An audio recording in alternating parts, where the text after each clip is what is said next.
So a lot of times when he praises people, and you can look at it with the Mamdani thing as well, he genuinely wants New York Yeah. to be saved. And if Mamdani does anything that actually will do that, he's going to do something to help him. I mean, he also made very clear we may have different methods in terms of getting to the same place, but affordable housing. You can't afford to live. You can't afford to live in New York. That's why Mamdani won. You Mm. just can't afford to live there. And your average working class person can't make it. It's insane because everything has been financialized since, 1971. Everything is just an income stream for this huge financial parasite. You see the increase in financialization doing this, and you see the collapse of manufacturing doing that. We were at a point where it was no longer sustainable. That's when nations either are destroyed, or if you're an empire, you go find some other place to loot, right? But, there was no other place for the United States. I mean, we pretty much are looting most of the world at this point, the Anglo-American elites. Trump comes along and says, no, I'm going to reverse this. I mean, to answer your question, Richard, if you want to look at Trump's actions, they really are to make that manufacturing curve start to go up. No long, and bottom, flatten out or begin to move down the financial curve. Look at what he said on the insurance companies, the health insurance companies. He blew everything wide open and said these health insurance companies are making trillions of dollars, as JD said the other day, and giving you crappy health care. Well, we're going to change that. We want the money to go directly to the people. And in the truth that Trump put out, he literally said, power to the people. you know, I mean, take that, lefties. He wants to back to the people. Oh, that's right. Their heads will explode. And I also see it in the way that he's willing to talk to anyone. Biden's administration wouldn't even talk to the Russians. Well, how are you going to solve the war? Because wars always end through negotiation. At some point, people start talking because it's costing them too much and they're not going to win. He'll go and talk to Kim Jong-il in North Korea. He's going to go visit Xi. He even met with Keir Starmer twice. I mean, how broad-minded and tolerant do you have to be able to stand next to that venal character? Richard. Well, yes, I mean, I agree with all that, and I reiterate, I have tremendous faith in Trump. His saga, his trajectory since 2017 has been extraordinary. It's been an extraordinary thing to see, and he always seems to have a plan, and he always seems to come out on top. His plans work, and I think it's not even a frustration, but the thing that I'm talking about, my own inability sometimes to really tell what he's doing. I mean, this is his genius because he keeps everybody guessing. And there's an old saying that a gentleman is never rude except on purpose. And Trump is that sort of gentleman. He can be very rude to people, but he only does it on purpose. He only does it when there's a real reason to do it, and there's something to be achieved by it. Otherwise, he's perfectly polite, and he'll never show any hostility, or he'll never show his hand. And that's what I saw with the Mamdani thing. But people are so quick to criticize him. There's and of course many of them are plants. They're people pretending to be Trump supporters who are not, and playing a role. And but others are just being swayed by the plants. They're being swayed by the crowd, by the peer pressure, and entering into this sort of hypercritical state where you just criticize everything, and they'll say, well, we have to hold his feet to the fire, and I'm not going to keep my mouth shut. And of course, anybody who's held any sort of management position at all, the last thing you want is somebody who feels it's his job to hold your feet to the fire. I mean, nothing can be more annoying or useless to a person who's in a leadership position trying to get something done, and there's some idiot who thinks he knows better than you. you know uh, Rich. but I'm sorry. I think where you can go, where I'd like you to go, is where you can see, if you can, the proxies of the City of London and what they're doing and how they're doing to undermine and attack Donald Trump and his the way he wants to recreate sovereign nations trading with each other and impose the American system of political economy. Because that was something that I thought was really great in your book, that I learned from your book, that it was Kissinger was acting on behalf of the British more often than he was on behalf of the United States. Kissinger was the one who appointed Klaus Schwab to head up the WEF.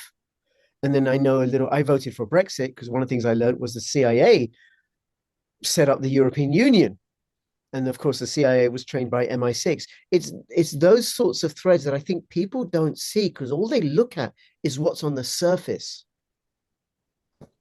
Well, Marjorie Taylor Greene comes to mind. I haven't researched any of her specific connections to the UK or to British institutions, but the thing about MTG that is just overwhelmingly apparent that nobody is talking about with all of the media attention she's gotten in the last few days.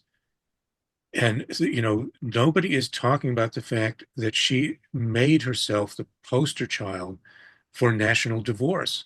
She deliberately got up in front of the whole country uh, on at least two occasions, I think the first time in 2023 and then more recently, saying that we need to have a national divorce. And what is that?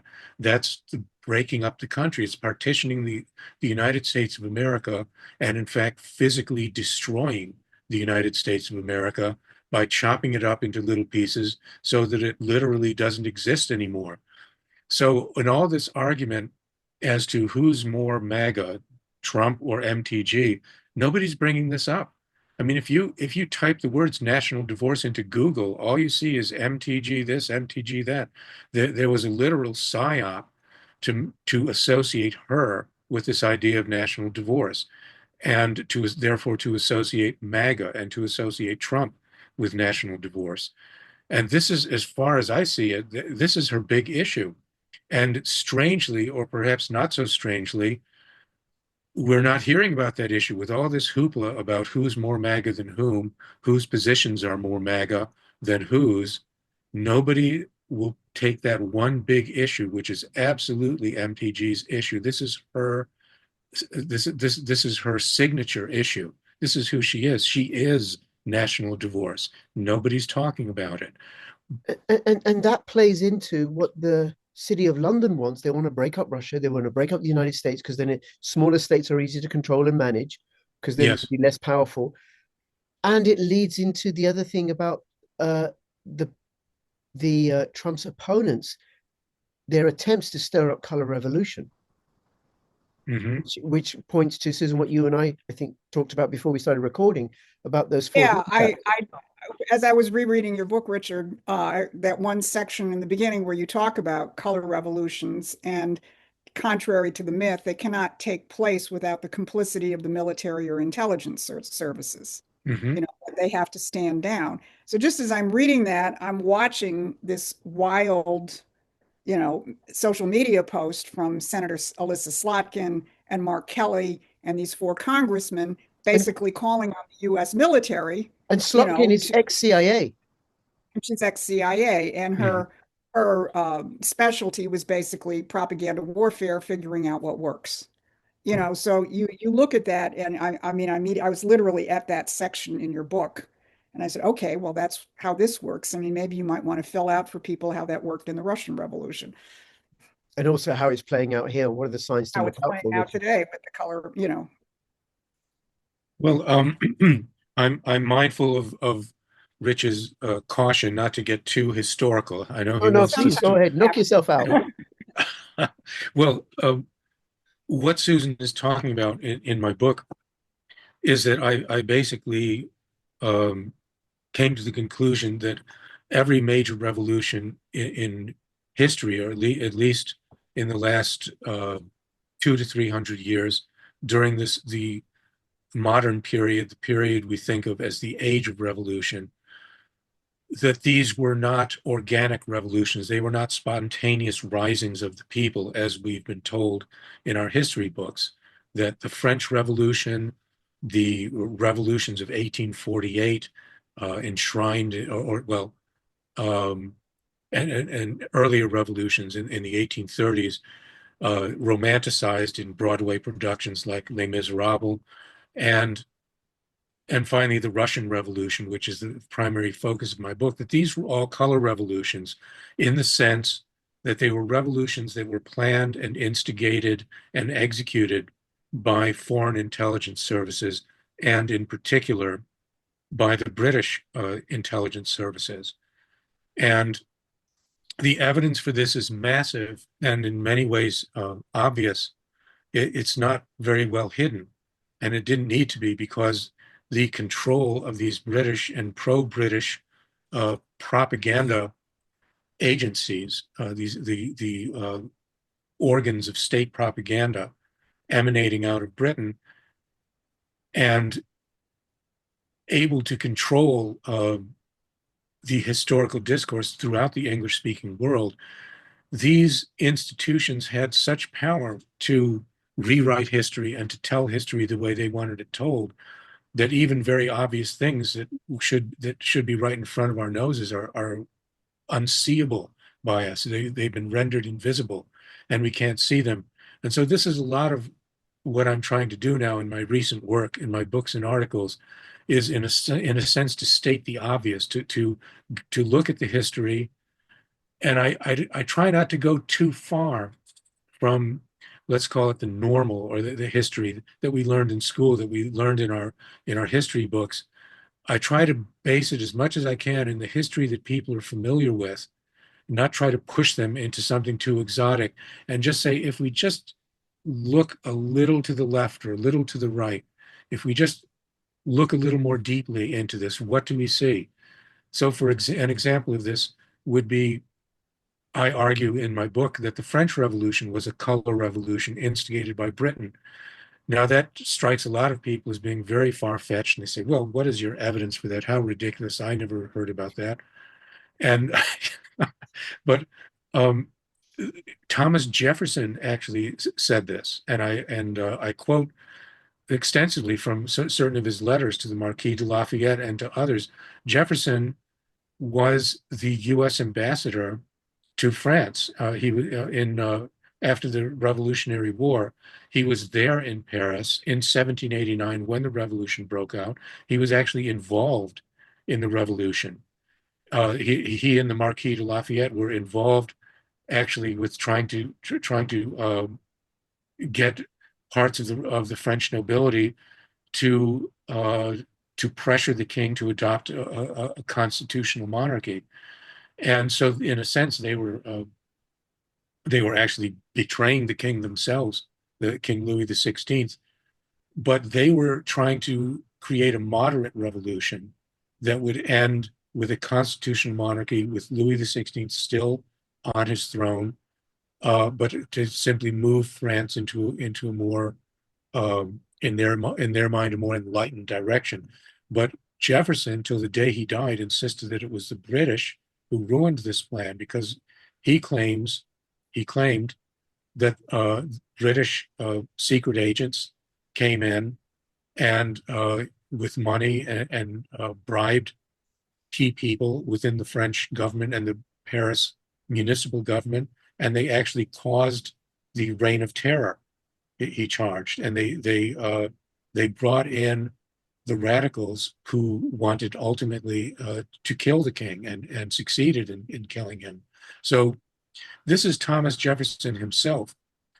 This, and you can say he's right or he's wrong, but the mere fact that a man of his stature, a man of his importance in history, said this thing not once but repeatedly, and repeated it till the day he died, and believed it. Why don't people know this? And so this is kind of my approach to historical problems, is to look at things like this that should be right out in the open. It should be very plain and available to everyone. The very thoughts of Thomas Jefferson, one of our principal founding fathers, and yet, excuse me, the power of these revisionists, and ultimately it does go back to Britain. It goes back to British infiltration and influence and soft power in our own country to rewrite our own history through such institutions as the Carnegie Endowment, for example, which built all those libraries. And through such institutions as this, they have been able to change our history and to hide our history. And that's what I'm trying to work against now, is to try to remember what has been forgotten. You're in the UK, actually anywhere, get a VPN if you want to be able to access all sorts of perspectives. Richard, thank you so much for that. And that leads on to something, because when I raise this argument with people that it's the City of London really underneath all this nefarious activity that's going on in the world, well, how come, Britain's just a small little power, well, it has been or whatever. But what I'm hearing from what you're saying is, and thinking about like being at the heart of perhaps the largest money flows in the world for at least a couple of 100 years, if not since the Bank of England was first incorporated sometime in the late 17th century. Got all that money flowing through the insurance, the rehypothecation of gold and silver, the euro dollars being held there. You can buy a hell of a lot of influence and set up a hell of a lot of agencies to act as proxies. Can either of you or both of you speak to that? What are the agencies and proxies that have been set up that people wouldn't even think, oh, it's the City of London underneath it all? Well, I think I'm going to take it even a step deeper. I mean, there is the monetary side of it, and you can just look at the spread of central banking, as a key nodal point in terms of this power. Um, and you can look at the way the financial system has evolved since 1971. But there's another area, and Richard sort of poked at it when he said the Carnegie Endowment and setting up the libraries, because ultimately, I think the key control that the empire has always sought to have, whether it was the British or whatever preceded it, is to shape how you think, not what you think, right? But how you think. And just as dangerous as central banking is British philosophical liberalism. Is if you look at people like John Stuart Mill or Adam Smith or that, Hume, all the rest of them, what is their look at what they actually say about human beings. Their definition of a human being is you only know the world through your senses. It's only what hits you. I mean, if you want to see, this social media matrix that people live in, and they're constantly just reacting to whatever they're seeing on their whatever streams they're getting, X, TikTok, and so on. It's just an assault on your senses and constantly manipulating you based on what hits you by your senses. Whereas the Platonic tradition, which I'm a big fan of, says that man's mind is a microcosm of God's universe, and that you know the world not through your senses. Your senses just give you raw material to play with. You know the world through your mind. You hypothesize. How does the world work? You go out and you act on it. It tells you whether you're right or wrong. I always say the question of learning the seasons so you know when to plant. Well, you can be a crazy environmentalist and, make up ideas of how the universe works and say, well, I'm going to plant wheat in England in December. Well, guess what? The universe is going to tell you that doesn't work because you're going to starve to death, right? Or solar panels. Or solar panels. That ain't going to Exactly. work. Right. I mean, I mean, but how many people have bought into environmentalism? How many people have bought in to carbon credits? I mean, happily, Trump is dismantling this. By the way, did anybody hear any reports from COP30? I mean, they just had COP30 down in Brazil. And outside of the fact that apparently they bulldozed part of the Amazon forest to get the rich and famous into their convention, Trump has basically punctured this entire nonsense by simply saying, no, the world doesn't work that way, and we're doing something else. But, if you go to, I mean, one of my favorite infamous quotes, which to me is always kind of struck at the heart of this, is Adam Smith, not in The Wealth of Nations, but in a book he wrote called The Theory of Moral Sentiments. And this is a pretty close quote. He says, mankind is not capable of knowing the consequences of his actions. You leave that to God. Now, what he's really saying is you leave that to the invisible hand, right? But he says all man can do is operate on the basis of his basic passions, the avoidance of pain and the pursuit of pleasure. So you just make your decisions from the standpoint of the avoidance of pain, which is loss, and the pursuit of pleasure, which is profit. And some mysterious invisible hand is going to sort it all out in the end. Now, no room for God. No room for God, no room for human cognition where you think about the future. You think about, think about posterity. If I'm going to make my decisions from the standpoint of what makes me feel good today, I'm screwing the world for the people who come after me. Yes. But that's the brainwashing. And, you've had a titanic struggle throughout history. You can go back to Plato versus Aristotle, where Aristotle's philosophy was literally the same thing as Adam Smith's. And it's the philosophy of the oligarchy. We're all just animals. We're the more powerful animals. We're going to have the control through money and wars and figure out how to control you, but we're all just animals. And then you've had this struggle throughout history, Christianity, other movements and so on, which says, no, man is in the image of a creator, however you may worship him. You may not be a devoutly religious person, like Albert Einstein wasn't devoutly religious, but he certainly believed there was a creator, in the universe, and that it was something that was knowable by man's mind, and that was the purpose of science. That's fundamentally the fight. And, so they've put us in this matrix where more and more people, accept this idea of, that's what environmentalism is. We're all animals. We're at the mercy of Mother Nature. We can't change it. Mother Nature is more important than we are. That puts you at the level of a cow, where you can't change your relationship to nature. You can't improve nature. That to me is the fundamental fight. And what Trump has done is he's basically come along and he's burst the matrix. Without him putting it in philosophical terms, he goes out there and he says, no, that's not the way the world works. I'm going to show you the world works in a different way. And the fact that he keeps succeeding, as you've both referred to, the fact that he keeps succeeding should start to tell people, maybe that is the way the world really works.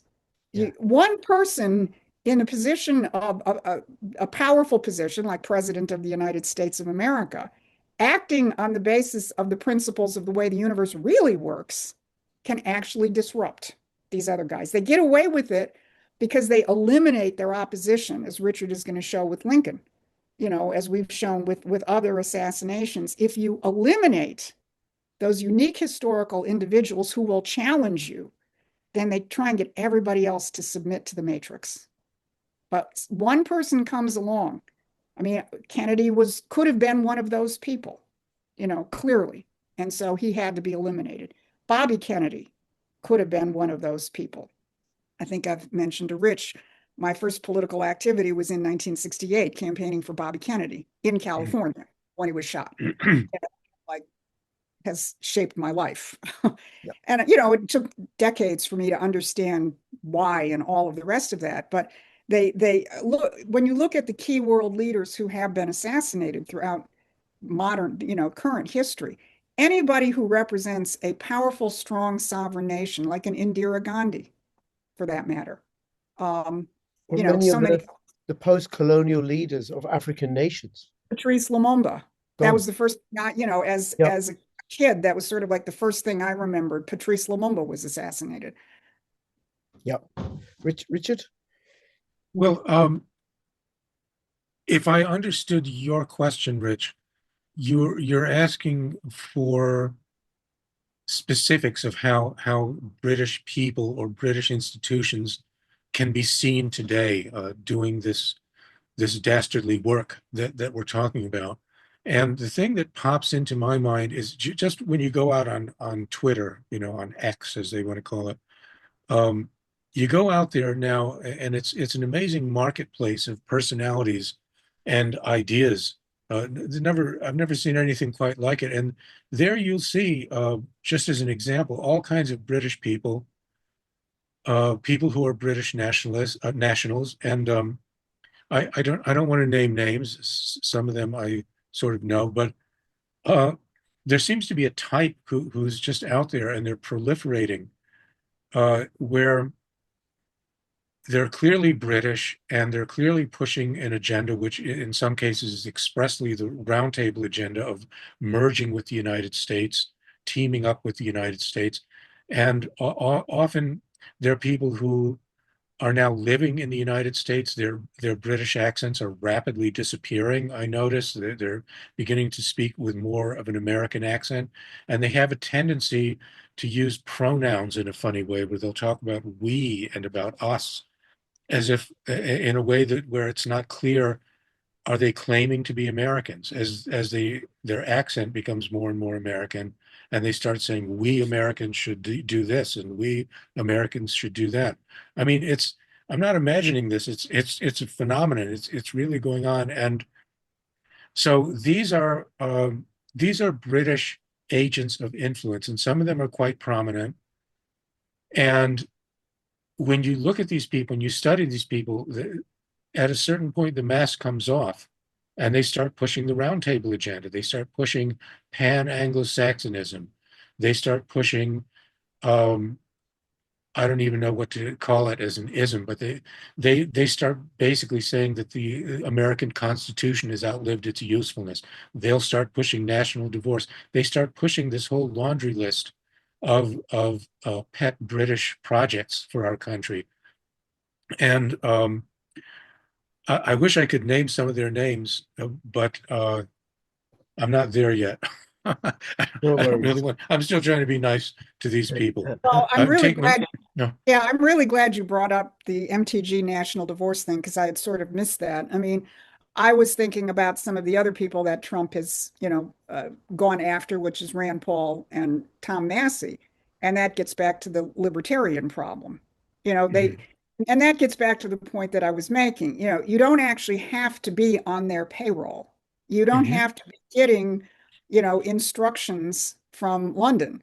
If they have shaped the way that you think, if they have created your ideology and you never examine your ideology, then they've got you.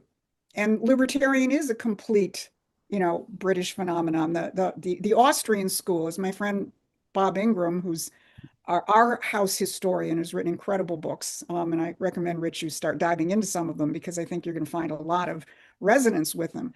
But, as he's pointed out, you shouldn't call the Austrian school the Austrian school. It's the British school. I mean, it all goes back to British Oh, philosophical liberalism. bloody hell. Bloody hell. All roads lead to London.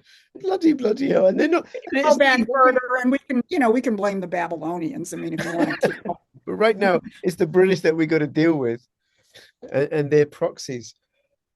Okay. I just want to share something that I can see is happening in the UK. And it also ties in with Mamdani, because I was asked by my cousins, some of whom live in New York or New Jersey, well, like, what do you think about Mamdani? What do you think? And I hadn't really looked at him at all, considered him just a mayor. But then, New York City is important, but it's not a national leader. And then just a few things that how he was getting mainstream media coverage. And he was just all over the place. And he sort of came from nowhere, a bit like Barack Obama. He came from nowhere. Yes, we can. And he got all this coverage, and everybody was fawning over Obama and Mamdani. I thought that's a similar playbook. And then Mamdani was really opposed to the genocide in Gaza. Great. But he was for the war in Ukraine. Well, what kind of a Muslim is that? I mean, for me, right, as a Muslim, I care about the deaths of non-Muslims too, right? Otherwise, we're all God's children. And then I look at, well, what's happening with Zach Polanski in the UK, who's the new leader of the Green Party. And all of a sudden, he's all over the mainstream media. The membership of the Green Party has gone through the roof. He's articulate like Mamdani. He speaks well. He can argue. He's getting loads of coverage on the mainstream media. And Labour's going down and the lefties are going into the Green Party. And the Green Party is all about opposition to Gaza, what's happening in Gaza. And he's Jewish as well. But he's not opposed to the war in Ukraine. Well, how environmentally sound is that? It always doesn't make any sense to me how the Greens want war. And then it also parallels something shifted with Nigel Farage. He gets mainstream coverage. And he's shot down, and the Conservative Party is going down, and the mainstream media talking about how the Reform Party is, going to win and become all popular and everything. And he's not as anti-war as he used to be. He's now saying we have to support Ukraine. So all three of these so-called radicals, all towing the City of London line that we have to break apart, which is ultimately we've got to break apart Russia. Meanwhile, the authentic radicals, Jeremy Corbyn, his party, your party, is just being destroyed. And I think from saboteurs within, and George Galloway and David Curtin, authentic radicals, they don't get a look in. So I can see it there in that regard, how we're offered these people, these Pied Pipers, to lead us into a dead end, in much the same way as I think, Richard, you're pointing to with regards to MTG. And I know what Tom Luongo said the same thing and stuff. And Tom says a lot of stuff I don't agree with, but I don't actually have enough to say no, that's wrong, or even to say that it's right. But I'll see how it plays out. But it seems to be accurate. Yes. Well, in terms of the controlled opposition, I mean, reading Richard's book in terms of the way the Russian Revolution was run, is a, case study, in how this is manipulated. And that, I mean, again, as I said before, in terms of people like Andrew Jackson or even Thomas Jefferson, who ended up, playing not a terribly healthy role at certain times during his life. But you can't gainsay the role that he played in the American Revolution. We're dealing with human beings. And the problem that most people have is, they want to just put somebody in a pigeonhole. Okay, this guy's got a black hat. This guy's got a white hat. And then they just sort of play with the dolls, black hat, white hat, and try and interpret the world from the standpoint of these static labels they put on people rather than looking at the historical dynamic. And this is why Trump is such a genius. He just doesn't do that. He's got an intention, which is to make the United States a strong, sovereign superpower again. He wants a world of sovereign nations. He said that on many, many occasions. He hates the globalists. He wants to get rid of the global finance, what do you call it? The financier class. One of my favorite speeches he gave in 2023. He was speaking to auto workers, and I said, he said, you should all join the ultimate strike against the globalist class. I mean, when have you heard anybody say anything like that? That's what he wants to do. And so with Trump, if you know his intentions, sometimes you just take a deep breath, as we've done on some of these calls, right? What the hell is he doing? After these last 11 months, I just sort of say, take a beat. Let's not jump to conclusions. And so far, every time he's done something which seemed out of character, like bombing Iran, how many people, had kittens that night? Yeah. But what did he do? He was basically defusing Israel more than he was Iran in terms of that, because he has an intention. And, it's when more and more people start thinking that way, that they're going to see what he's doing. They're going to be able to act appropriately. But you have so many other people. And I can't go much below the level of the cabinet in terms of people who I think and I'm sure it's not even all the cabinet, but, at least at the level of the cabinet, you have people who understand his intentions and are acting on those intentions. You get down below that level and people are just still in this this dollhouse world of how you analyze the world. They've assigned an adjective to somebody, and then they make all their decisions from the standpoint of the adjective, rather than, verbs. What is he actually doing? What is the outcome of what he's doing? And so, if any of us think that you're going to have a final, analysis of somebody, I mean, I was happy with MTG for a while. I was happy with Matt Gaetz for a while, and then you sit there and say, but why is he doing this? Where's this going to go? Yeah. And, you let it play out and you see where it goes, and you realize for whatever reason, and I don't think I don't think either of those two people are, quote, on somebody's payroll, but I could be proven wrong. But I think their ideology is controlled and they're not conscious. of how their ideology is controlled. They don't examine why they think what they think. Yep. And then it's really easy to hurt them. We have been propagandized. The Barack Obama, agent of the British, who were working hand in hand with them, repealed the Smith-Mundt Act, making it legal for the US government to propagandize its own people. Okay, Richard, anything you want to say to finish up, and then I'll come to you, Susan? Well, I just want to reemphasize this thing about national divorce, because for me, that is the elephant in the living room. All other issues pale in significance before it, because it is, as I said before, national divorce is the complete and permanent physical destruction of our country, of the United States of America. There is no way you can whitewash that. It is the destruction of our country. No country gets partitioned, no country gets broken up except a defeated country. When a country is defeated in war, it gets broken up. Under no other circumstance does it get broken up. And people who are pushing national divorce are pushing the destruction of our country. Now, MTG has been presented, she presented herself as the spokesperson, the symbol, the icon of national divorce. She got up in front of the cameras and said, "I am MAGA, and MAGA is national divorce." Basically, that's the meme. That's the psychological trigger she tried to embed into our minds, that somehow Trump and Trump's followers are the people who want to destroy this country. Now, in truth, the whole impetus for national divorce, as we have it today, began with the war games that John Podesta and other deep state figures, they weren't all Democrats, but they conducted these pre-election war games. I believe it was in the summer of 2020. And the whole premise of this war game is, well, what are we going to do if Trump wins by a landslide?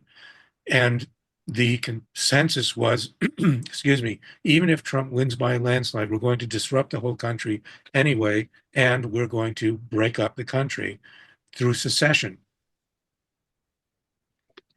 John Podesta himself personally, who was playing in this game, he made the decision that in one of these scenarios that the entire West Coast would break away from the country in protest against Trump's victory and form a new country called Cascadia. And there were all kinds of liberals and leftists and whoever all over social media who were approving of this and enthusing about it and pushing the idea of national divorce.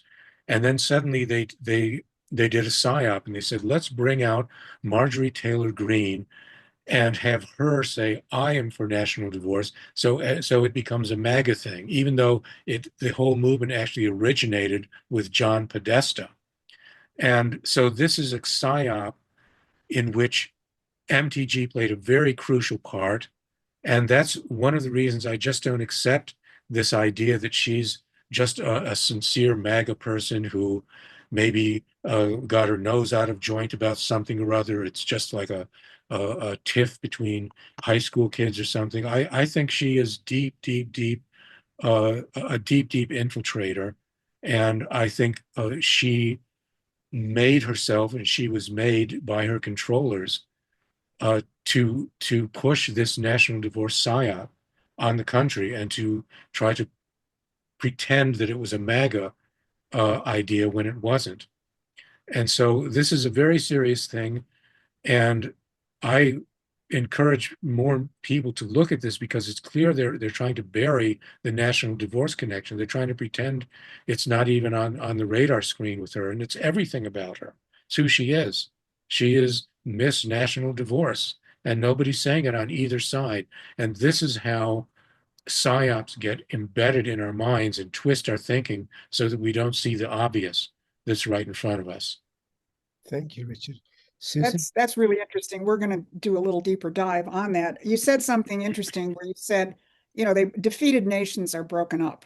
And, this question of secession, whether it's coming from the left or whether it's coming from the right, or whether it's taking some other form one other example, which I keep my eye on, is this crazy convention of states movement, where we're going to convene a convention and we're going to fix things. Well, you're going to convene a convention and it's going to be used to destroy the United States.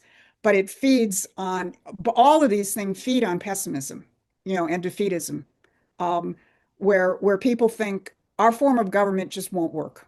There's nothing that we can do. It's gone too far. And believe me, if Trump hadn't won in 2024, there'd probably be a lot of legitimacy to that, because I don't think anybody can see how the United States would have come back from a Kamala Harris presidency. So I would just say that the optimistic side of this is, to the degree that people understand what it is Trump is doing. And it's not just national divorce. It's all of the little puppies biting at everybody's heels. Kash Patel is covering up the Charlie Kirk assassination. They're doing this. They're not doing this. Who did I just see attacking Tulsi Gabbard? I mean, it was somebody I didn't trust in the first place. But the minute I saw that, oh yeah, just a local investigative reporter here, I said, okay, that's it. They're just trying to breed pessimism that you're never going to be able to make your government work. You're never going to have an economy that works. You're never going to have a world of peace. These powerful forces, whether they're the Jews or the Muslims or the communists or what, never the British, right? But these powerful forces. It's true. Well, they are the good guys, Susan. I think we've established that.